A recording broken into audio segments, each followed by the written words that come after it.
What's going on, everybody? My name is Ben, and welcome back to the bench for a brand new episode here on our 1/48 scale P-39 Airacobra. Today we are going to be moving on to priming and painting, so let's grab the kit, let's get started. Now, as you can see, we do have a flying chassis with plenty of nose weight, so that's not going to be a tail dragger. We got the canopy installed. I was worried about a little bit of glue seeping underneath that mask, but I checked and we are okay. So we're going to go ahead and move on now and start doing some basic cleanup on a couple of other areas, like fill up the gap around the canopy, do a little bit of sanding, rescribe some panel lines. I also want to go ahead and block out the opening here so we can get everything primed. And I think, yeah, we'll be looking pretty decent. So let's jump in there. Let's grab our primer, let's grab our sanding sticks and our jeweler files. Let's get in there. Let's get this cleaned up. And then we'll go ahead and lay down a nice coat of Mr. Surfacer 1200. All right, let's get this party started. Let's see what we can do.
Alright everybody, so as you can see, the P-39 has been primed. I'm absolutely loving this finish. We're going to go ahead now and move on to some other kind of fun little things, such as the wheelbase. I wanted to go ahead and add in a couple of extra wires per landing gear bay because I see that in my references and I don't have them represented here on the model. So that's what we're going to be doing. I'll be using some 0.3mm solder as I typically do, and we're just going to string in a couple of wires, glue them down with some super glue, and then we can get over to painting. Now, painting for the wheelbase, I've seen a couple of different articles talking about the color. I've seen zinc chromate yellow or bell green. So we're going to go with bell green because that's what my detail and scale book says. So we're just going to go with it. So let's get back into that time lapse. Let's go ahead and add in those scratch built wires. I want to go ahead and work on the undersurface of the aircraft. I want to start applying our neutral gray. However, I don't want to go ahead and add in some NATO black for pre-shade like I typically would do. Instead, I'm going to use the neutral gray right out of the bottle for my pre-shade, and then just thin it down, lighten it up a little bit here and there to add in a couple of extra panels and also kind of blend everything together. So we're going to try that, see what it does. Let's get back in there, guys, add in those wires and get to painting. All right,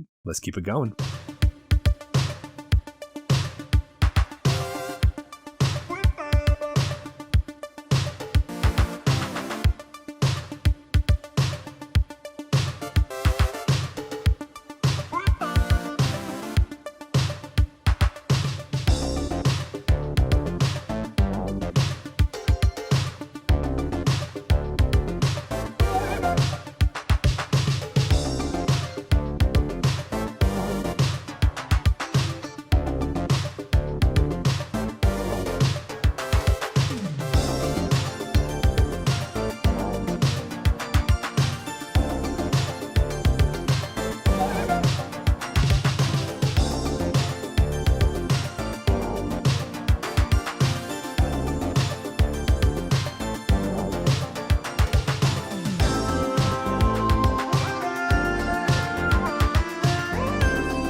And we are back, everybody. So far, so good. We have all of our parts prepped and ready. Prepped up the wheels, sanded down, cleaned up. The kit itself is ready for our top colors. That's going to be OD green, and we're going to be using Mr. Color for that. So first off, we need to go ahead and mask off all the different parts and pieces. We don't want to get overspray everywhere. And then I think we'll start laying down our pre-shade. Now, just like I did for the undersurface of the aircraft, I want to try something similar on the upper surface, which means I want to take my OD green right out of the bottle, spray it into each of the panel lines, doing a bit of a pre-shade effect. Then I want to come in with a very thin coat, overcoat everything, and then I can pick out certain panels with a lightened olive drab. Once that is good, I can overcoat it again with a very thin layer of OD green to kind of blend everything together, and hopefully we'll have a little bit of panel line differentiation and we'll see some panels kind of popping out. So let's see if we can get that done. Let's jump in there, let's paint up everything, and then of course let's hit that white and get the white around the nose, the leading edges, and the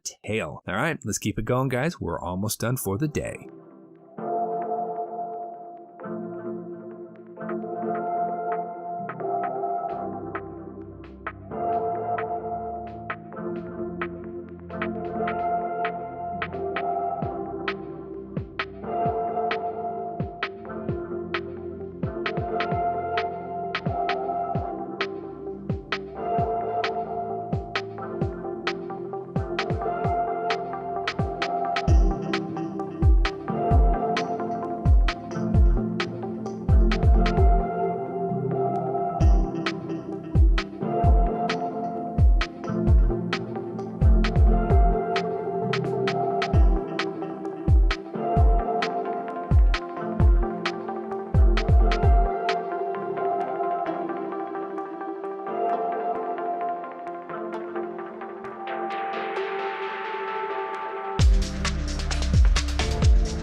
Alright everybody, we are back and we have finished off all the painting for our P-39. Went ahead and used a Mr. Color olive drab for the upper surface, and I think it turned out to be a decent little paint job. As you can see here, we have our standard OD green, we have our neutral gray on the undersurface, and we have our white stripe around the nose, leading edges, and tail. The white stripes were not that difficult to paint, except for the one around the nose. That was a real pain to try to get that lined up, but the rear tail, actually very simple to do. Even blocking out that area for the buzz number, not too difficult at all. And of course the leading edges, not a problem there. I also went ahead and painted up the wheels. As you can see, our hubs are silver, the tires are that tire black. That should go nicely with the aircraft. We have our front nose wheel with the thinner tire and larger hub. We also have our drop tank and our propeller hub. Went ahead and had to take that lip off of the drop tank as our instructions showed and as the references show. That is all nicely smoothed out, added a little bit of a spout there at the tip, and I matched the color decently, so I'm happy with that. And I also went ahead and used some Tamiya silver for our propeller blades. Now the image that I have of this actual aircraft is difficult to read colors because it's black and white, so I'm going with the instructions, and even if it's not the correct color, I still like the contrast between the silver and the yellow. And to be honest guys, this has been a really fun experience so far. I think next episode we can come on back, and I think I want to go ahead and start working on the landing gears, get those plugged in. But that is it for episode 5 guys. Thank you so much for coming along. Until our next episode, you guys know the drill. Go out there, get yourself some bench time, have some fun, build something cool.